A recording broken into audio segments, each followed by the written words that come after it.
Berbagai jenis gaya, kegiatan pembelajaran kedua. Tujuan pembelajaran. Setelah kegiatan pembelajaran ini, Anda diharapkan dapat 1. Mengetahui berbagai jenis gaya. 2. Menggambar dan menguraikan vektor berbagai jenis gaya yang bekerja pada suatu benda. Dan ketiga, menerapkan berbagai jenis gaya yang bekerja pada suatu benda dengan menerapkan hukum-hukum Newton tentang gerak benda. Uraian materi.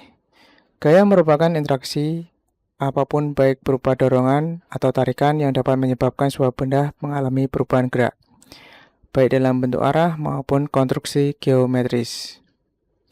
Gaya dapat menyebabkan benda diam menjadi bergerak, benda bergerak menjadi diam, dan benda bergerak menjadi lebih cepat atau lebih lambat. Selain mengubah kecepatan benda, gaya juga dapat mengubah bentuk benda. Misalkan plastisin yang akan berubah bentuk setelah ditekan. Gaya dibedakan menjadi beberapa macam, yaitu sebagai berikut. Yang pertama, gaya berat dengan simbol W kecil. Gaya berat merupakan gaya yang dimiliki setiap benda akibat pengaruh medan gravitasi, yang arahnya selalu tegak lurus menuju pusat gravitasi. Secara umum, gaya berat dapat dituliskan dengan persamaan W sama dengan M kali G. Dengan keterangan W sama dengan gaya berat, satuannya Newton, M massa benda, satuannya kilogram, dan G percepatan gravitasi, satuannya meter per sekon kuadrat. Meter per sekon kuadrat. Nah, ini pangkat 2.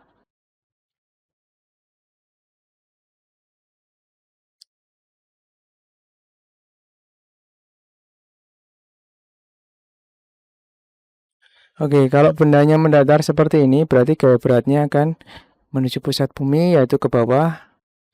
Kemudian kalau misalkan bendanya pada bidang miring, maka dia akan lurus ke bawah, ke pusat bumi, maka W-nya ada di sini. Dan misalkan di sini ada sudutnya, theta, maka kalau kita mencari gaya yang membuat benda ini meluncur, yaitu W sin theta. Sedangkan kita kalau mencari gaya yang menekan bidang miringnya ini, yaitu W cos theta. Contoh soal, perhatikan gambar berikut. Sebuah benda bermassa 4 kg berada pada bidang miring licin dengan sudut 60 derajat. Jika G sama dengan 10 meter per sekon kuadrat, tentukan berat benda terhadap sumbu X dan B berat benda terhadap sumbu Y. Jawab. Uraikan atau gambar terlebih dahulu vektor gaya berat W dan uraikan pada masing-masing sumbu diperoleh. Gambar komponen gaya berat, yaitu seperti yang sudah tadi, yaitu yang ke sini W cos theta, yang ke bawah ini lurus ke pusat massa bumi itu W, ke sini W sin theta. Ya, di sini tetanya 60. Nah, kemudian kita menentukan gaya berat pada sumbu X, yaitu Wx. Wx sama dengan, nah ini ya, pada sumbu X, Wx sama dengan W sin theta. Ini ya, W sin theta. W itu M kali G, sin 60 derajat itu adalah setengah akar 3. Dikalikan menjadi 20 akar 3 Newton. Oke. Nah, menentukan gaya berat pada sumbu Y. Nah, sumbu Y itu kita pakai persamaan W cos theta. M kali G kali cos 60 derajat. Jadi 4 kali 10 kali setengah. Jadinya 20 Newton. Jadi, berat benda terhadap sumbu X dan sumbu Y berturut-turut adalah Wx sama dengan 20 akar 3 Newton dan Wy sama dengan 20 Newton. Ini yang Y-nya adalah W cos theta, sedangkan yang X kalian bisa pakai W sin theta. Kemudian yang kedua adalah gaya normal, disingkat dengan N besar atau disimbolkan dengan N besar. Gaya normal merupakan gaya yang bekerja pada dua buah benda dua buah permukaan benda yang bersentuhan dan arahnya selalu tegak lurus terhadap bidang sentuh. Misalkan di sini ada benda mendatar, gambar A, kemudian ini arah W-nya ke bawah, maka mejanya atau alasnya ini akan memberi gaya ke atas yang dinamakan dengan gaya normal yang tegak lurus ya di berlawanan arah. Sedangkan di sini gaya normalnya kita bisa cari dengan W cos theta karena arah gaya normalnya ini ke atas sana itu searah dengan W cos theta gitu. Sedangkan kalau gaya normal yang gambar C itu gaya normal yang ke atas ini akan sama dengan jumlah gaya yang ke bawah. Jadi yang ke bawah ada W plus F. Mari kita bahas di slide berikutnya satu-satu. Gaya normal pada bidang datar gambar A di samping adalah sebagai berikut. Nah ini ya, jadi gaya normal ke atas, ini gaya berat ke bawah. Maka karena bendanya ini diam, maka sigma Fy karena sumbunya pada sumbu Y sama dengan 0. Ya, jadi N sama dengan W. Jadi gini. Jadi N positif dikurangi W-nya ini negatif sama dengan 0. Jadi N sama dengan W. Jadi secara konsep kita bisa tahu bahwa N sama dengan W gitu. Lanjut, gambar yang B, gaya normal pada bidang miring. Gambar B di samping sebagai berikut. Jadi sudah saya katakan tadi bahwa gambar yang salah.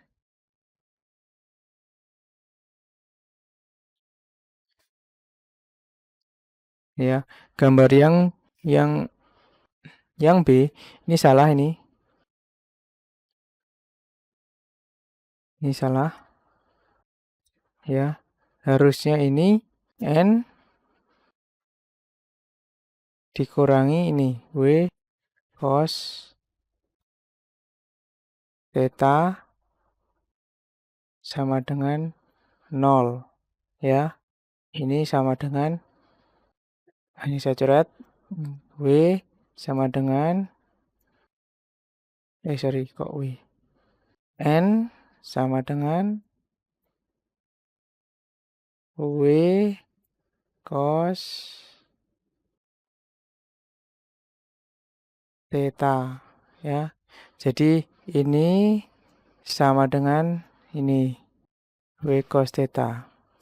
Oke, lanjut. Karena bendanya tidak bergerak ke atas ya, tapi meluncur, maka N sama W cos theta-nya sama. Jadi kalau ingin mencari N-nya, kalian hitung W cos theta. Lanjut. Nah, kalau yang seperti ini, itu N-nya positif, F-nya ke bawah negatif, W-nya ke bawah negatif. Jadi N min F min W. Jadi besar N-nya ini akan sama dengan W plus F. Ya, gitu. Kita latihan soal. Contoh soal, perhatikan gambar berikut. Ada benda ditekan gaya. Sebuah benda bermassa 6 kg mendapat gaya dorong sebesar 20 Newton. Jika percepatan gravitasi bumi G sama dengan 10 meter per sekon kuadrat, tentukanlah besar gaya normal yang bekerja pada benda tersebut. Nah, ya jadi ini ke bawah. Udah tahu ya jawabannya? Jawabannya 80. Oke. Jadi uraikan dulu yang ke atas, ini gaya normal karena dari alasnya ini W-nya ke bawah, F-nya ke bawah. Oke, jadi F-nya ini tadi kita dapat 20 ya, 20. Kemudian W-nya ini adalah 6 kali 10. Berapa? 60. Berarti tinggal dijumlahkannya saja. W plus F. 60 tambah 20 jadi 80. Jadi besar gaya normal benda tersebut adalah 80 Newton. Nah, kemudian kita beralih ke gaya gesek. Gaya gesek disingkat dengan FG. Gaya gesekan. Gaya gesekan merupakan gaya yang timbul akibat kekasaran dua permukaan benda yang saling bersentuhan. Jadi kalau kita menyentuh benda pasti itu ada gaya geseknya, ya. Komponen gaya gesek selalu sejajar dengan bidang sentuh dan arahnya selalu berlawanan dengan arah gerak benda. Jadi kalau misalnya kalian bergerak ke depan, maju maju berarti kaki kalian bergesekan dengan lantai. Nah, kalian mendorong lantai ke belakang, maka arah gerak kalian ke depan, seperti itu. Nah, gaya gesek dibedakan menjadi dua, yaitu gaya gesek statis dan gaya gesek kinetis. Lanjut. Gaya gesek statis. Gaya gesek statis merupakan gaya gesek yang bekerja pada sebuah benda, di mana benda tersebut masih diam sampai tepat akan bergerak. Selama gaya pendorong dan menarik benda kurang dari gaya gesek statisnya, maka benda akan tetap diam atau tidak bergerak. Besarnya gaya gesek statis dapat diluluskan dengan Fs sama dengan mu S kali N. N adalah gaya normal, mu S adalah koefisien gesekan. Jadi kalau kalian dorong lemari, ya, tapi lemarinya nggak bergerak, berarti itu gaya gesek statis yang bekerja, ya, karena bendanya masih diam. Lanjut, gaya gesek yang kedua adalah gaya gesek kinetis. Gaya gesek kinetis merupakan gaya gesek yang bekerja pada sebuah benda yang bergerak dan arahnya berlawanan dengan arah benda. Besar gaya gesek kinetis dirumuskan sebagai berikut. Fk sama dengan mu k kali N. N-nya gaya normal, mu k adalah koefisien gesekan. Nah, ini keterangannya. Fs adalah gaya gesek statis, satuannya Newton. Fk adalah gaya gesek kinetis, satuannya Newton. Mu S adalah koefisien gesekan statis, tidak ada satuan. Mu K adalah koefisien gesekan kinetis, tidak ada satuan. N sama dengan gaya normal, satuannya Newton. Nah, gaya gesek kinetis terjadi pada benda yang bergerak. Jadi kalau misalkan bendanya kalian dorong meja terus mejanya bergerak, maka itu gaya gesek kinetis seperti itu. Jadi kalau misalkan kalian melihat orang mendorong bendanya bergerak, itu yang terjadi adalah gaya gesek kinetis. Nah, gaya gesek kinetis itu lebih kecil daripada gaya gesek statis, ya, atau sebaliknya, gaya gesek statis itu lebih besar daripada gaya gesek kinetis. Jadi gaya gesek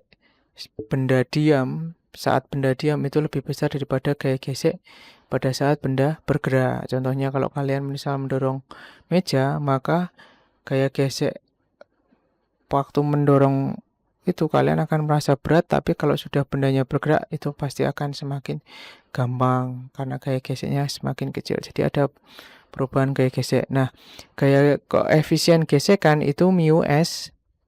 Koefisien gesekan itu besar koefisien gesekan itu adalah antara 0, lebih besar dari 0 dan kurang dari 1. Jadi kayak misalkan 0,5, 0,1, 0,2 seperti itu. Ya. Itu mu S, mu K. Lanjut. Ini contoh soal. Sebuah benda bermasa 1,5 kg terletak pada bidang yang kasar dan dikenai gaya sebesar seperti pada gambar berikut. Jadi ini benda dikenai gaya sebesar 10 Newton, sudutnya 60 derajat. Koefisien kinetiknya 0,4, koefisien statisnya 0,5. Jika percepatan gravitasi bumi 10 meter per sekon kuadrat, tentukan besar percepatan yang dialami benda tersebut. Anggap akar 3 sama dengan 1,7. Lanjut. Nah, dijawab. Kita uraikan dulu gaya gesek itu ke sana, ya kan? Kemudian gaya yang menarik benda ke sana adalah F cos 60 derajat, jadi ini vektor. Kemudian ke atas F sin 60 derajat, yang ke bawah W, yang ke sini adalah N, karena alasnya memberikan menahan gaya W-nya ini, gaya berat. Jadi kalau kita lihat sumbu Y dulu, benda diam pada arah sumbu Y, ya, maka sigma Fy sama dengan 0. Kemudian kita lihat di sini ada N plus F sin 60 derajat sama dengan W ya, karena W-nya ke bawah.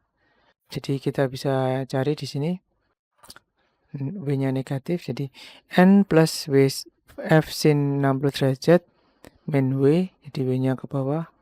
Perhatikan arah yang vertikal sama dengan 0, kemudian dimasukkan, kemudian kita ubah ini ke kanan, jadi F sin 60 derajat jadi min F sin 60 derajat, kemudian min M kali G jadi plus M kali G, dihitung dapatlah nilai 6,5 Newton ya, seperti ini caranya, matematikanya. Perhatikan kalau kita lihat sumbu Y, kalian lihat yang arahnya ke atas ya, vertikal. Jadi kalau yang ke atas positif, yang ke bawah negatif.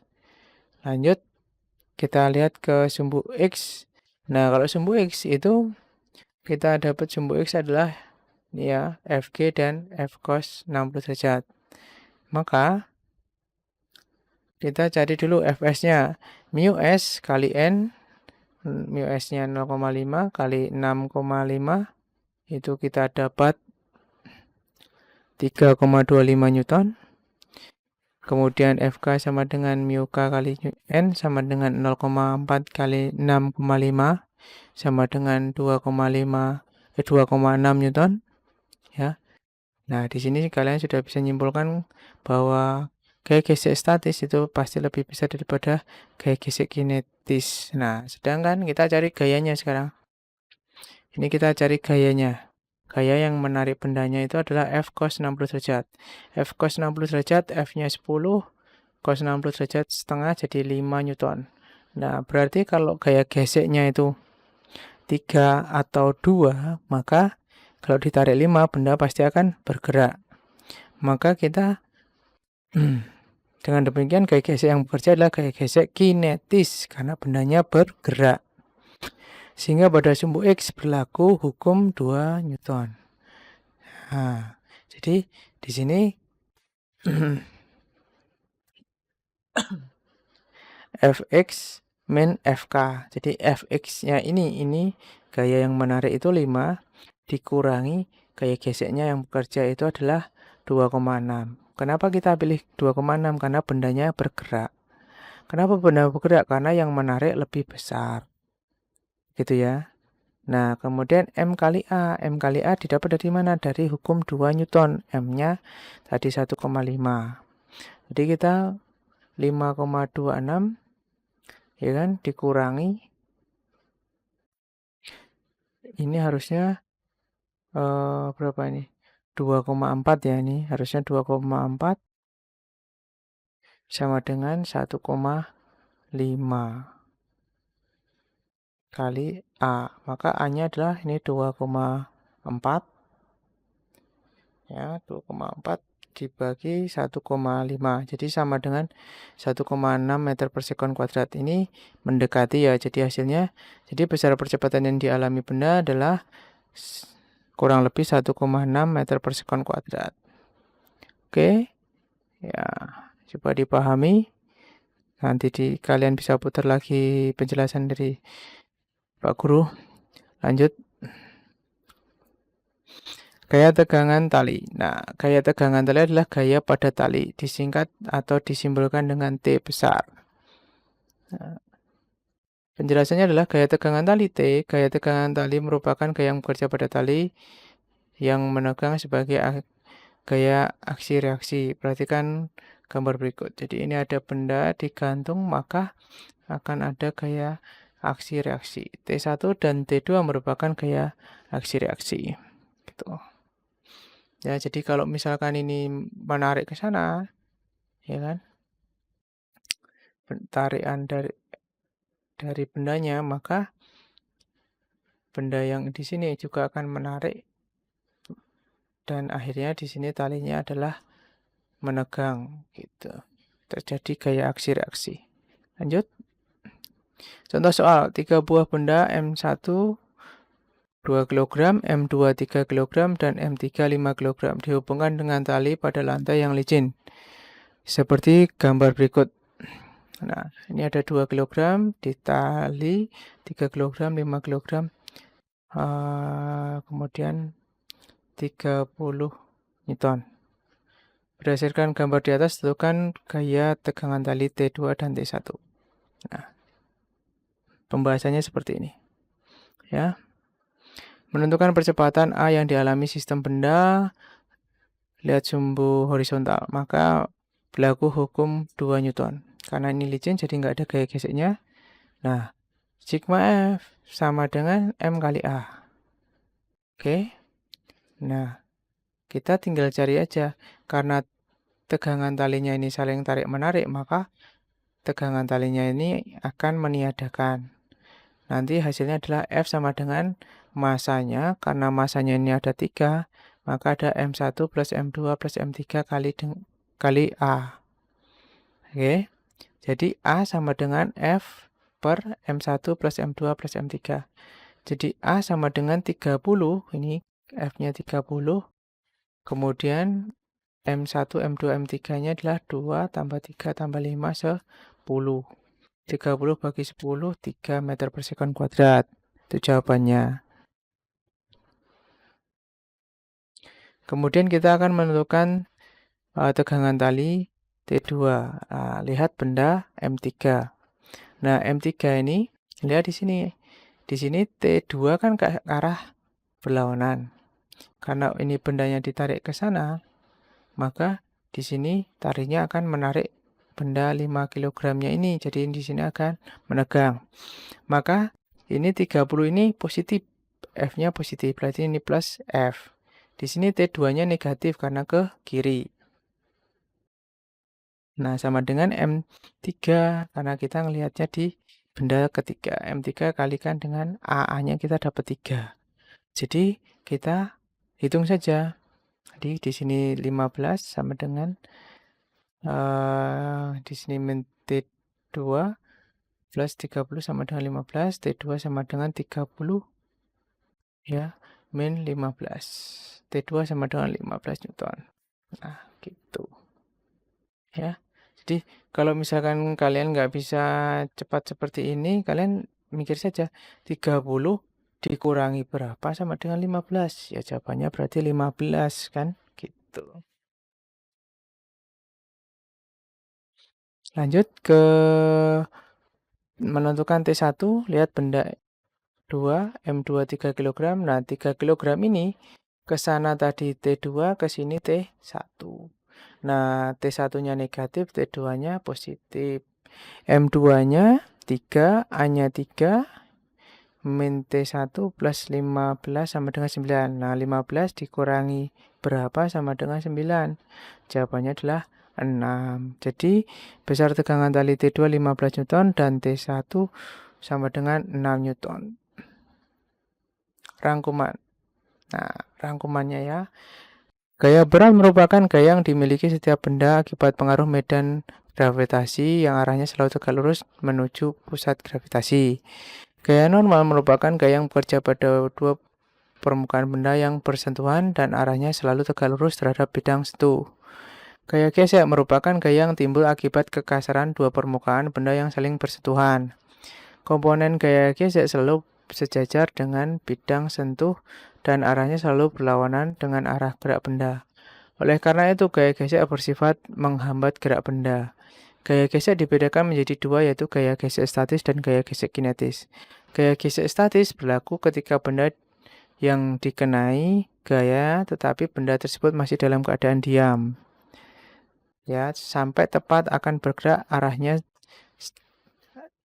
selalu berlawanan dengan arah gerak benda. Jadi, gaya gesek statis pada benda diam, yang masih diam. Sedangkan gaya gesek kinetis berlaku ketika benda dikenai gaya dan benda tersebut dalam keadaan bergerak. Arahnya berlawanan dengan arah gerak. Gaya tegangan tali merupakan gaya yang bekerja pada tali yang menegang sebagai gaya aksi reaksi. The way to get started is to quit talking and begin doing. Wah, ini dari Walt Disney. Kemudian terima kasih kalian sudah melihat presentasi untuk kegiatan pembelajaran kedua. Ini masih menggunakan rumus. Nanti saya akan ajari kalian dengan menggunakan atau memecahkan permasalahan soal-soal gaya tanpa rumus ya. Dengan logika kita bisa langsung menjawab persoalan tersebut. Terima kasih. Jangan lupa like, komen. Sampai jumpa.